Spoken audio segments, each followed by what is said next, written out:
আজকে আমি তাল বড়া বানাচ্ছি। উপরে খুব মুসমুসে, ভিতরে কত সফট হয়েছে। এখানে আমি তালের রস নিয়ে নিচ্ছি 1 বাটি।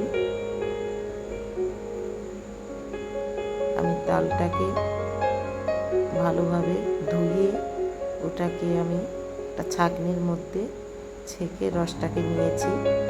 আর এখানে স্বাদ অনুযায়ী চিনি দিচ্ছি। আর চালের গুঁড়া 2 বাটি দিলাম, ময়দা দিলাম 1 বাটি। এখানে আমি কোনো সুজি ব্যবহার করব না। এখানে শুধু চালের গুঁড়ো বেশি পরিমাণে দিতে হবে, তাহলে তালের স্বাদটা ভালো আসবে। আর এটাকে ভালো করে মিশিয়ে নিতে হবে। এটাকে যত এইভাবে আমি মিশিয়ে নেব তত ভেতরে সফট হবে। এখানে আমি মৌরি দিয়ে দিচ্ছি একটু ফ্লেভারের জন্য। এখানে আর অল্প একটু জল লাগবে, অল্প একটু জল দিলাম। আমি জলটা দেখাতে ভুলে গেছি। দিয়ে এই যে ব্যাটারটা কত সুন্দর তৈরি হয়ে গেছে। এইবার আমি কড়াইয়ের মধ্যে তেল গরম করে নিচ্ছি। তেলের মধ্যে এটাকে ছাড়তে হবে। তেলের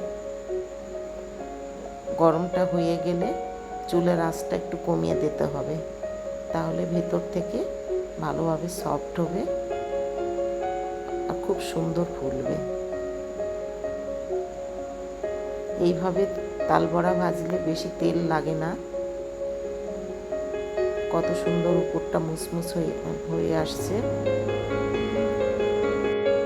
যারা আমার এই রেসিপিটা দেখছেন তাদের ভালো লাগলে একটা লাইক করে দিবেন আর সঙ্গে থাকবেন, তাহলে আমি পরের রেসিপি বানার অনেক উৎসাহ পাব।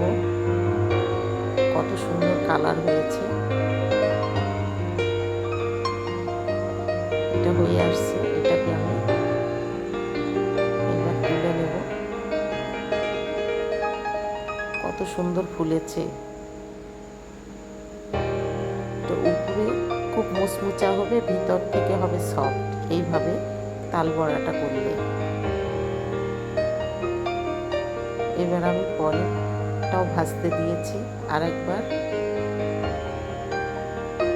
কত সুন্দর ফুলে উঠতেছে। আপনারা যারা দেখছেন তারা যাদের সাবস্ক্রাইব করা নাই প্লিজ সাবস্ক্রাইব করবেন। আর যারা সাবস্ক্রাইব করা আছে তাদের জন্য দেখার জন্য অনেক ধন্যবাদ, সঙ্গে থাকার জন্য।